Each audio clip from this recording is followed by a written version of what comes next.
Hi guys, কি খবৰ নিশ্চয় ভাল আৰু বৰ্তমান মোৰো ভালে। মোৰ প্ৰথমটো মিনি ব্লগলৈ সকলোকে স্বাগতম জনাইছোঁ। আৰু সকলোৱে গমেই পাইছে যে এইবাৰ মই অসম পুলিচৰ UB কনষ্টেবলত চিলেকশ্যন হৈছোঁ।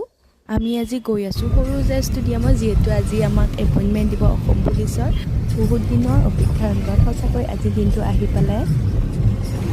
সপোন লগা কথাবোৰ আজি পূৰ্ণ হৈছে আৰু আমি ফাইনেলি পালোহি সৰুসজাই ষ্টেডিয়াম। আৰু এইজনী হৈছে লক্ষী আৰু তাইও এইবাৰ অসম পুলিচে UB কনষ্টেবলত চিলেকশ্যন হৈছে। আৰু পিছৰ দাদাজনো আমাৰ লগত যে আহিছে, তেওঁ পাইছে এইবাৰে UB চিলেকশ্যন হৈছে।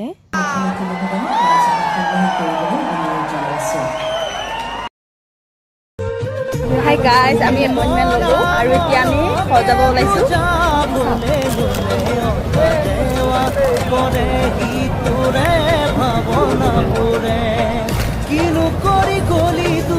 খাই দিয়া।